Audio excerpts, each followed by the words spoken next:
Halo, sahabat, selamat datang kembali di channel kami. Kali ini, kita akan membahas perjalanan hidup seorang tokoh muda yang telah mengukir prestasi gemilang di dunia bisnis dan pendidikan, yaitu Nadiem Makarim. Dari mendirikan Gojek hingga menjadi Menteri Pendidikan, Kebudayaan, Riset, dan Teknologi, perjalanan hidup Nadiem penuh dengan inspirasi. Nadiem Anwar Makarim lahir pada tanggal 4 Juli tahun 1984 di Singapura dari pasangan Nono Anwar Makarim, seorang pengacara ternama, dan Atika Al-Gadri, seorang penulis dan aktivis perempuan. Nadiem tumbuh dalam lingkungan keluarga yang menjunjung tinggi nilai pendidikan dan kreativitas. Setelah menyelesaikan pendidikan dasarnya di Jakarta, ia melanjutkan pendidikan menengah di Singapura dan kemudian memperoleh gelar sarjana di Universitas Brown, Amerika Serikat, dengan fokus pada hubungan internasional. Tidak berhenti di situ, Nadiem melanjutkan pendidikannya ke Harvard Business School dan berhasil meraih gelar Master of Business Administration (MBA). Selama masa studinya, ia dikenal sebagai sosok yang cerdas, inovatif, dan memiliki visi besar untuk memanfaatkan teknologi guna memecahkan masalah sosial. Setelah menyelesaikan pendidikannya, Nadiem memulai kariernya di McKinsey & Company, sebuah perusahaan konsultasi manajemen global. Namun, semangat kewirausahaannya membuat ia meninggalkan jalur karir konvensional tersebut. Pada tahun 2010, ia mendirikan Gojek, yang awalnya hanya berupa layanan ojek panggilan berbasis telepon. Dengan kerja keras dan visinya yang brilian, Gojek berkembang menjadi platform teknologi yang menawarkan berbagai layanan, mulai dari transportasi, pengiriman makanan, hingga pembayaran digital. Di bawah kepemimpinan Nadiem, Gojek tidak hanya sukses secara bisnis, tetapi juga memberikan dampak sosial yang besar. Gojek membuka peluang kerja bagi jutaan mitra driver, UMKM, dan masyarakat umum.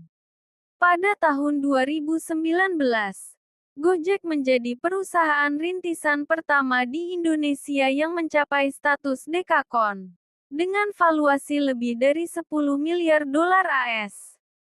Namun, perjalanan Nadiem tidak hanya berhenti di dunia bisnis.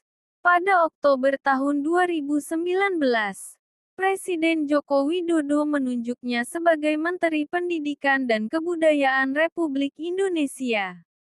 Penunjukan ini sempat mengejutkan banyak pihak, mengingat latar belakang Nadiem yang berasal dari dunia teknologi dan bisnis. Meski begitu, Nadiem membuktikan dirinya sebagai pemimpin yang inovatif dengan berbagai program kebijakan yang membawa perubahan signifikan dalam dunia pendidikan Indonesia. Salah satu program unggulannya adalah Merdeka Belajar, yang bertujuan untuk memberikan kebebasan kepada siswa, guru, dan sekolah dalam mengelola pendidikan. Program ini meliputi perubahan kurikulum, sistem ujian, dan pemberian dana BOS yang lebih fleksibel. Selain itu, di tengah pandemi COVID-19, Nadiem juga berperan penting dalam mendorong transformasi digital di sektor pendidikan melalui platform-platform pembelajaran daring.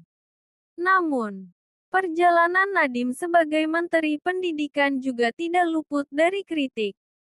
Beberapa kebijakan yang ia terapkan, seperti penghapusan ujian nasional dan penggantinya dengan asesmen nasional, menuai pro dan kontra. Meski demikian, Nadiem tetap teguh pada visinya untuk menciptakan sistem pendidikan yang lebih inklusif, relevan, dan berbasis teknologi. Selain berkontribusi dalam dunia pendidikan, Nadiem juga aktif dalam berbagai kegiatan sosial. Ia sering berbicara tentang pentingnya inovasi, kewirausahaan, dan keberlanjutan dalam berbagai forum internasional. Pengaruhnya tidak hanya dirasakan di Indonesia, tetapi juga di dunia global. Di balik kesibukannya, Nadiem dikenal sebagai pribadi yang rendah hati dan mencintai keluarganya. Ia menikah dengan Franka Franklin, seorang pengusaha fashion, dan dikaruniai 2 anak. Kehidupan pribadinya yang harmonis seringkali menjadi inspirasi bagi banyak orang. Demikianlah perjalanan hidup dan karir Nadiem Makarim. Dari seorang mahasiswa ambisius hingga menjadi salah satu tokoh paling berpengaruh di Indonesia. Kisahnya adalah bukti nyata bahwa visi besar, kerja keras, dan dedikasi dapat membawa perubahan positif bagi masyarakat.